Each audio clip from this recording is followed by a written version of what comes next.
मठ्ठा करण्यासाठी लागणारं साहित्य: आल्याचे तुकडे, चिरलेली हिरवी मिरची, अर्धा लिटर ताक, 1 चमचा साखर, काळं मीठ, मीठ, जिरेपूड, बारीक चिरलेली कोथिंबीर, पाणी. आलं आणि हिरवी मिरची वाटून त्याचा ठेचा तयार करायचा आणि आवडीप्रमाणे ताकात मिसळायचा. आता त्यात साखर, काळं मीठ, मीठ, जिऱ्याची पूड हे मिश्रण ढवळून घ्यायचं आणि साधारण 30 मिनिटांपर्यंत झाकून ठेवायचं.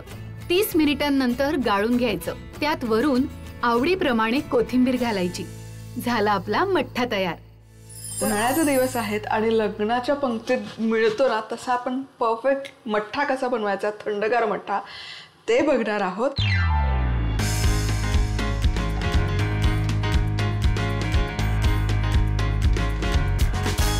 तर मठ्ठा आपण पारंपरिक पद्धतीने बनवत आहोत.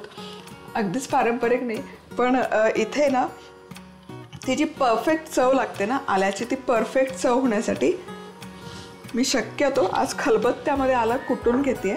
तर इथे आहे आलं, खूप सारं आलं घ्यायचं आणि थोडीशी मिरची, एक साधारण 3 ते 4 तुकडे मिरचीचे, म्हणजे 1 मिरची. अर्धा लिटरचा आपण बनवतोय मठ्ठा आणि हे ना ठेचून ठेचा करून घ्यायचा.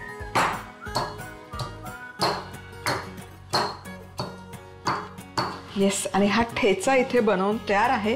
तुम्ही बघू शकाल छान असं पेस्ट तयार झाली आहे. तर काय होतं ना, जेव्हा आपण पाटा वरवंटा किंवा खलबत्त्यामध्ये कुठली गोष्ट कुटतो तेव्हा त्यावर आहे ना दबाव आला जातो, प्रेशर आला जातो, तो पदार्थ क्रश होतो. त्यामुळे काय होतं, त्यातली जी चव आहे, अर्क आहे, ते जसंच्या तसं उतरतं.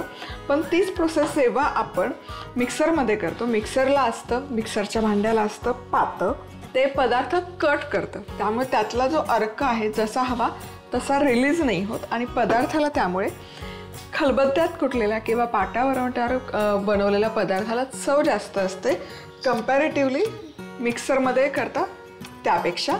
अशा पदार्थांना चव असते. इथे ताक घेतलेलं आहे, अर्धा लिटर ताक आहे. यामध्ये हा चमचाभर ठेचा आपण घालूयात, मिक्स करायचं. यामध्ये घालूयात साखर 1 चमचा, काळं मीठ पाव चमचा, आपलं साधं खायचं मीठ पाव चमचा, थोडीशी जिरेपूड. हे आता मिक्स करूयात. याची कन्सिस्टन्सी ॲडजस्ट करण्यासाठी थोडं पाणी घालते. काळजी नका करू, आपण आणखी प्रोसेस करणारच आहोत पुढे. आता हे ना एक अर्धा तास आपण थंडगार करण्यासाठी, मुरण्यासाठी ठेवणार आहोत आणि मग पुढे काय करायचं सांगते.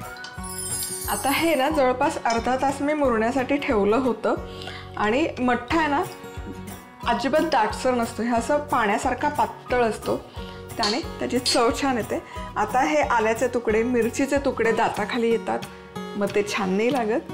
म्हणून काय करायचं, एकदा आल्याचा रस, ती चव, मिरचीची चव छान यामध्ये मुरली की मग एक जार घ्यायचा, एक गाळणी घ्यायची आणि हा सरळ मठ्ठा गाळून घ्यायचा.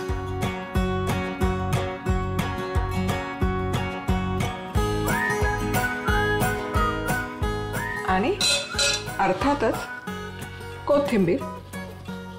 मठ्ठा आहे तर त्यामध्ये कोथिंबीर राहिलीच पाहिजे, खूप घालायची गरज नाही, थोडीशी. तर इथे आपला हा मस्त असा थंडगार मठ्ठा बनवून तयार आहे. हा तुम्ही फ्रीजमध्ये ठेवू शकता. 3 ते 4 दिवस हा मठ्ठा छान टिकतो, अजिबात खराब होत नाही. आणि आलं ज्या पद्धतीने आपण घातलं आहे, आलं मिरची, त्याची चव आहे ना अफलातून उतरते. नक्की बनवून बघा.